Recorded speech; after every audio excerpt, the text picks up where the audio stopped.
ಯುದ್ಧಕ್ಕೆ ಸಂಬಂಧಪಟ್ಟಂತೆ ಅಪ್ಡೇಟ್ ನೋಡ್ತಾ ಹೋಗೋಣ. ಈಗ ಖಮೇನಿ ಹತ್ಯೆ ಆಯ್ತಲ್ಲ, ಖಮೇನಿಯ ಹತ್ಯೆಗೆ ನಮ್ಮ ರಾಜ್ಯದ ಕಲಬುರಗಿ ಮಹಾನಗರ ಪಾಲಿಕೆಯಲ್ಲಿ ಸಂತಾಪ ಸೂಚಿಸಲಾಯಿತು. ಬಜೆಟ್ ಸಭೆಯಲ್ಲಿ ಮೌನಾಚರಣೆ ಮೂಲಕ ಶ್ರದ್ಧಾಂಜಲಿ ಸಲ್ಲಿಸಿದ್ದಾರೆ. ಕಲಬುರಗಿ ಮಹಾನಗರ ಪಾಲಿಕೆಯ ವಿರುದ್ಧ ಈಗ ವ್ಯಾಪಕ ಆಕ್ರೋಶ ವ್ಯಕ್ತವಾಗ್ತಾ ಇದೆ. ಇರಾನ್ ದೇಶದವರಿಗೆ ಅವ್ರಿಗೆ ಬೇಡವಾದ್ರೂ ನಮಗೆ ಯಾಕೆ ಬೇಕು ಈ ಸಿಂಪತಿ ಅಲ್ಲ, ಆ ರಾಷ್ಟ್ರದ ನಾಯಕನಿಗೆ ಇಲ್ಯಾಕೆ ಗೌರವ ಸಲ್ಲಿಸಬೇಕು, ಖಮೇನಿ ಹತ್ಯೆಗೆ ಶ್ರದ್ಧಾಂಜಲಿಯ ಹಿಂದೆ ಕೈವಾಡ ಯಾರ್ದಿದೆ ಹೀಗಂತ ಪಾಲಿಕೆ ವಿರುದ್ಧ ಸಂಘಟನೆಗಳು, ಹಿಂದೂ ಸಂಘಟನೆಗಳು ಕೆಂಡಾಮಂಡಲ ಆಗಿದ್ದಾರೆ. ಯುದ್ಧ ಆರಂಭ ಆಗಿ 1 ತಿಂಗಳು ಕಳೀತಾ ಇದೆ. 32ನೇ ದಿನಕ್ಕೆ ಕಾಲಿಟ್ಟಿದ್ದೀವಿ ನಾವು. ಇದರ ನಡುವೆ ಕಲಬುರಗಿಯ ಪಾಲಿಕೆಯಲ್ಲಿ ಇವತ್ತು ಖಮೇನಿಯ ಸಾವಿಗೆ ಸಂತಾಪ ಸೂಚಿಸಲಾಯಿತು.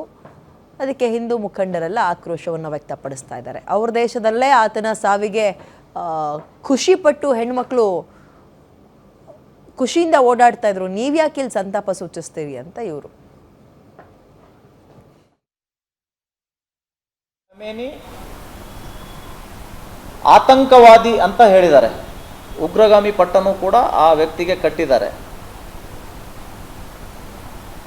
ಇಷ್ಟಿದ್ರೂ ಕೂಡ ಆ ಒಂದು ಚಾಳಿ ನಮ್ಮ ಕಲಬುರಗಿ ಮಹಾನಗರ ಪಾಲಿಕೆಗೂ ಕೂಡ ಆವರಿಸಿಕೊಳ್ತು. ಕಾಂಗ್ರೆಸ್ನ ಸದಸ್ಯ ವಾರ್ಡ್ ನಂಬರ್ 24